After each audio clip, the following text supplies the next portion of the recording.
ജിജി രഘു ആ സംഭവ സ്ഥലത്ത് നിന്നും നമ്മോട് പ്രതികരിക്കുകയാണ് ജിജി രഘു. ശ്രീ ജിജി, എന്താണ് സംഭവിച്ചതെന്ന് മനസ്സിലായിട്ടുണ്ടോ? താങ്കൾ ആ വാഹനത്തിലുള്ള ആളാണോ? എന്താണ്, എങ്ങനെയാണ് അവിടെ ഉണ്ടായിരുന്നത്? ഞങ്ങളുടെ മുന്നിലുള്ള വാഹനത്തിന്റെ മുകളിലേക്കാണ് വന്ന് വീണത്. അതിലുള്ള ആൾക്കാരെ ഹോസ്പിറ്റലിലേക്ക് കൊണ്ടുപോയി. ഞങ്ങൾ അതിന്റെ തൊട്ട പുറകിലുള്ള കാറിലായിരുന്നു.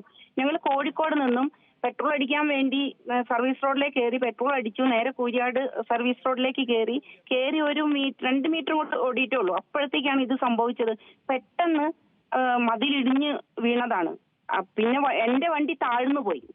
പിന്നെ ആൾക്കാർ പറഞ്ഞു പുറകിലേക്ക് പോകാൻ. ഞാൻ ഇറങ്ങി. ഞാനും മോനുമായിരുന്നു. അപ്പൊ ഇറങ്ങി ഞങ്ങൾ പുറകിലോട്ടേക്ക് വന്നു. പിന്നെ എന്റെ പുറകെ വേറൊരു കാറും ഉണ്ടായിരുന്നു. അപ്പം പിന്നെ അത് കഴിഞ്ഞ് കുറെ കഴിഞ്ഞപ്പോഴത്തേക്ക് ഞങ്ങൾ പോലീസിനെയൊക്കെ വിളിച്ചു. അപ്പോഴത്തേക്ക് പെട്ടെന്ന് തന്നെ പോലീസ് എത്തി കേട്ടോ. പോലീസ് തന്നെ വണ്ടി എടുത്ത് ഞങ്ങൾക്ക് തന്നു. എന്നിട്ടും വേറെ ഞങ്ങൾ മലപ്പുറം വഴിയാണ് ഞങ്ങൾ പോകുന്നത്. വല്ലാത്തൊരു അപകടം തന്നെ. പേടിച്ചു പോയി. നമ്മൾ ഈ ടിവിയിലും ഇതിലൊക്കെ കാണുന്നുള്ളൂ. ഈ ഹിമാചൽ പ്രദേശ് എന്താണ്, ഒരു ശബ്ദം കേൾക്കുകയായിരുന്നോ അതോ കാഴ്ചയിലാണോ ഇത് ആദ്യം കണ്ടത്?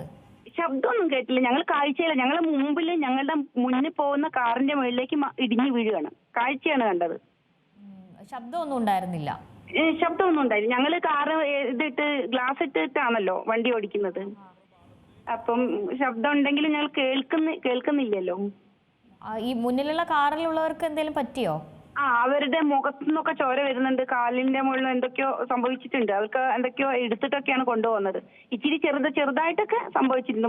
ഒരു കുട്ടിയുടെ മുഖത്തുനിന്ന് നന്നായിട്ട് ബ്ലഡ് വരുന്നത് കണ്ടു.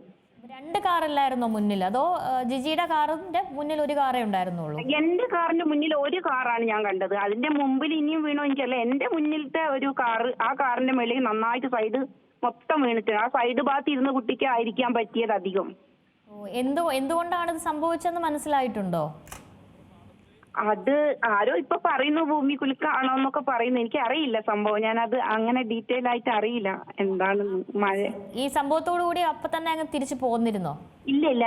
ഞാൻ ഇപ്പോഴാണ്, എനിക്ക് പോലീസാണ് വണ്ടി എടുത്തു തന്നത്. പിന്നെ അങ്ങോട്ടേക്ക് ആൾക്കാരെ കയറ്റുന്നില്ല. പിന്നെ പോലീസ് വന്നു. പോലീസ് എനിക്ക് വണ്ടി എടുത്തു തന്നു. പിന്നെ വണ്ടി ഞാൻ തിരിച്ച് മലപ്പുറം വഴിയാണ് ഞങ്ങൾ എറണാകുളത്തേക്ക് വരുന്നത്. ഈ ദൃശ്യങ്ങളിൽ കാണുന്നതിൽ ഞങ്ങൾക്ക് 3 കാറ് കാണാം. അതിൽ നടുവിൽ കിടക്കുന്ന കാറാണോ ജിജിയുടെ?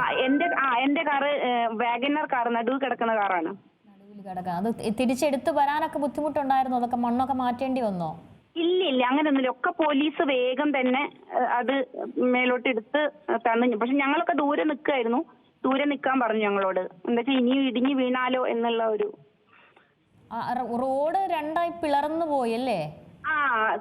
സർവീസ് റോഡ് 2ആയിട്ട് ഇങ്ങനെ താഴ്ന്നു പിളർന്ന് കിടക്കുകയാണ്. അതായത് എന്റെ റൈറ്റ് സൈഡിലെ വീലൊക്കെ താഴ്ന്ന ഒരു സൈഡിലേക്കായിട്ടാണ് നിൽക്കുന്നത്. അതായത് ഒരു വശം താഴ്ന്നു നിൽക്കുകയാണ്.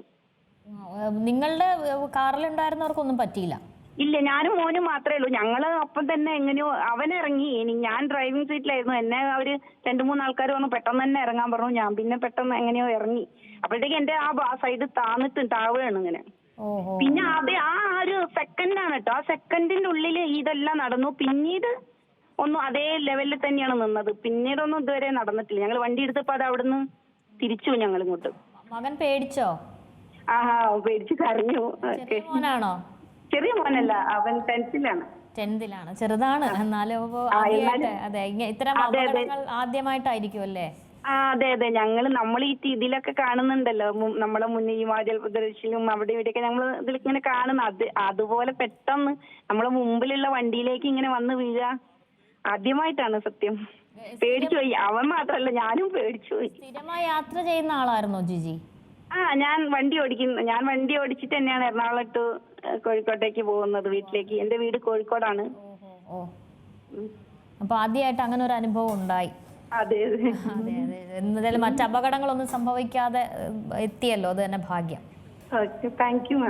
ശരി, വളരെ നന്ദി ജിജി രഘു എന്ന് പറയുമ്പോൾ ഞാൻ ആദ്യം ഒരു പുരുഷനാണെന്ന് കരുതി. ഏതായാലും മറ്റപകടങ്ങളില്ലാതെ ജിജിയും മകനും യാത്ര ചെയ്തിരുന്ന ഒരു വാഗണർ കാറാണ്. നമുക്ക് ദൃശ്യങ്ങളിൽ കാണാൻ സാധിക്കുന്ന 3 കാറിൽ ഒരു വാഗണർ കാർ ജിജിയുടെ കാറായിരുന്നു. ജിജിയും മകനുമാണ്, 10ാം ക്ലാസ്സിൽ പഠിക്കുന്ന ഒരു മകനുമാണ് ആ കാറിൽ ഉണ്ടായിരുന്നത്. അവർ കോഴിക്കോട് നിന്നും എറണാകുളത്തേക്ക് പോവുകയായിരുന്ന വഴിക്കാണ് ഈ അപകടം സംഭവിച്ചത്.